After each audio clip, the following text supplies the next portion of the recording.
She brought a realtor to my cabin while I was still living inside.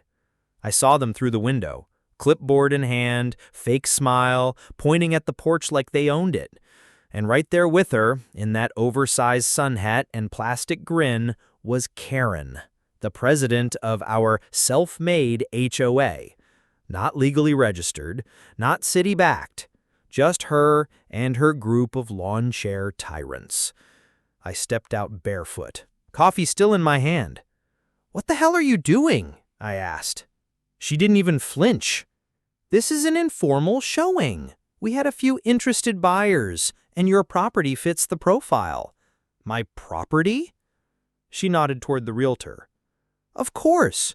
With the HOA vote passed, we can initiate community transition. You'll be compensated, eventually." Compensated? Eventually? The realtor looked confused, nervous even. "I was told this was an abandoned cabin." Karen waved it off. "He squats sometimes. It's complicated." I laughed, out loud. Not because it was funny, but because it was the kind of rage laugh you let out when you're about to lose it. I built this cabin myself, with my own hands, on my own land. There's no HOA here. You're just a neighbor who prints fake notices and pretends to be important. She stepped closer. "You need to calm down before someone gets hurt. Don't forget, we still have legal options." I looked her dead in the eyes. "You just trespassed on private land with a stranger and tried to sell my house. You're not technically on the grid," she smirked. "That muddies things." I didn't say another word. I went back inside, closed the door, and dialed one number. Not 911. My cousin. He's not just family. He's a state-licensed surveyor who used to work for the Department of Natural Resources. He helped me map this land years ago, had the deeds scanned, notarized, and recorded long before Karen moved in across the trail. "Need you up here," I said. "Karen tried to sell the place again." He just said, "On my way." What Karen didn't know is that everything was already on camera. Motion sensors, trail cams, even a solar cam posted high in the trees. I'd caught her before, but this time it was going viral. And this time I wasn't letting it slide. The next morning, before the sun even broke over the ridge, I was out front with a hammer, thick chains, and a brand new steel gate. I didn't ask permission. I didn't give a warning. I just locked the entrance to my own land, tight enough to make a statement. Then I hung a huge wooden sign, spray-painted in red. "Private property, not for sale. Trespassers will be recorded." 10 minutes later, Karen showed up again, this time without the realtor. Just her, holding a clipboard and her little chihuahua barking like it paid rent. "You're making this difficult for everyone," she snapped, staring at the locked gate like it personally offended her. "I live here," I said calmly, "and it's not for sale. That should make it easy." She held up the clipboard.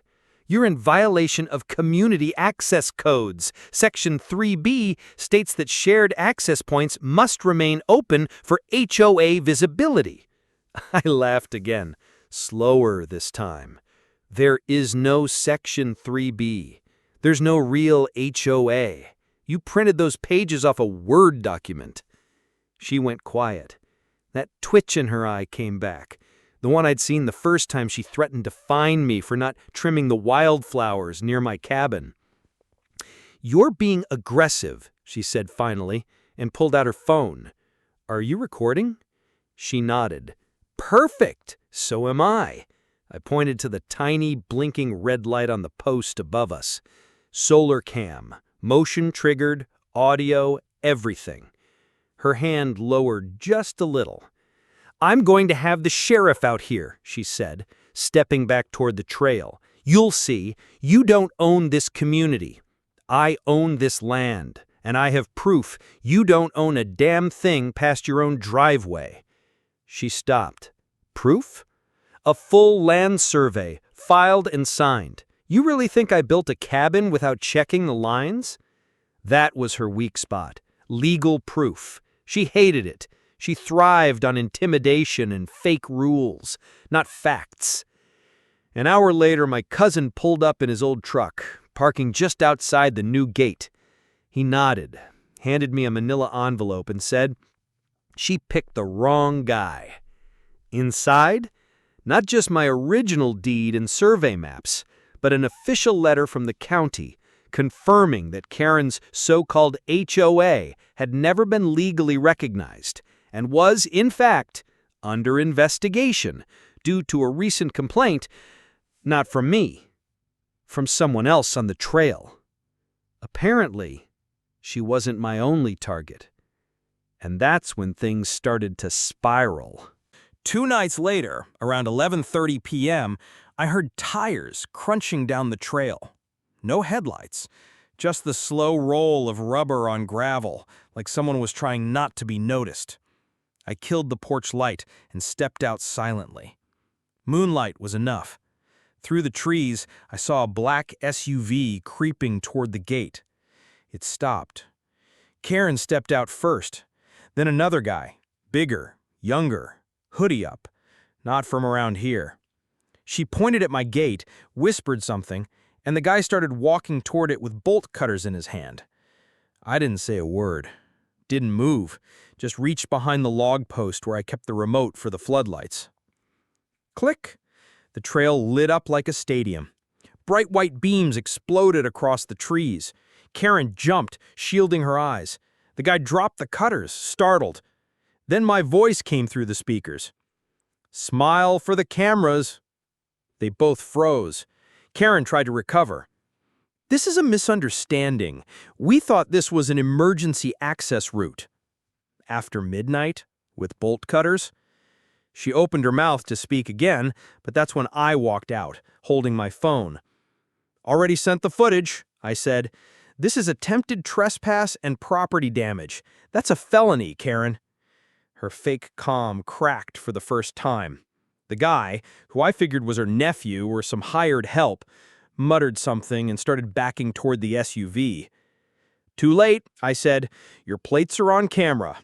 Oh, and you might want to tell your friend there that I'm a federal land leaseholder." Karen blinked. "You what?" "My land falls under federal recreational jurisdiction. That sign you ignored back there, the one with the federal code, that wasn't decoration." She looked sick. "Which means," I continued, "I don't just have county rights, I have federal protection. You mess with my gate, you're not just dealing with local cops, you're messing with the U.S. Department of the Interior." She stammered. "You're bluffing." I took a slow step forward and held out a laminated badge. "Want to try me?" She didn't answer, just turned and got in the SUV. The guy didn't even look back. But here's the real twist. Before she left, she shouted through the window, "You're not the only one with secrets." And that stuck with me, because that meant one thing. Karen was hiding something big, and whatever it was coming next. 3 days passed. Quiet, too quiet. No sign of Karen, no barking dog, no HOA violation papers taped to my door. I should have felt relieved, but I didn't. Something was off. Then, early Friday morning, I got a knock. Not on my door, on the back window. Nobody ever comes from the back. Too steep, all forest. But there it was, a soft tap-tap on the glass. I grabbed the hunting rifle I kept behind the couch and pulled the curtain just enough to peek through. It wasn't Karen. It was Marissa, the neighbor, 2 lots over. Single mom, quiet, always kept to herself. She looked scared, kept glancing behind her like someone had followed her. I cracked the door open. "What's going on?" She stepped inside without asking. Her hands were shaking. "She broke into my house," she whispered. "Karen. 2 nights ago. I was at work. She thought I wasn't coming back." "Why would she—" "She listed it for sale online. Photos of my kitchen, my kids' room. She's got a whole fake listing up with some realtor out of town. Claims she's managing the community's new development plan. I stared at her. She's doing this to multiple people? Marissa nodded. 4 of us so far. All of us off-grid or recently moved in. She targets people who don't have deep legal roots here. That's when I realized it wasn't about my cabin. Karen was running a full-blown scam. A fake HOA, false listings, forged paperwork, and if someone pushed back, she harassed them or tried to scare them out. I showed her Marissa the federal documents, the cam footage. She looked relieved but still scared. "I need your help," she said. "They're saying she has real cops in her pocket. One of the guys on her so-called board used to be a deputy." I shook my head. "Let them come. They step on my land again, they won't just deal with me. They'll deal with federal investigators." But even as I said it, I knew this was getting bigger than just cameras and gates. Karen wasn't working alone. And if what Marissa said was true, this wasn't just fraud. This was organized. And someone, somewhere, was buying these fake listings.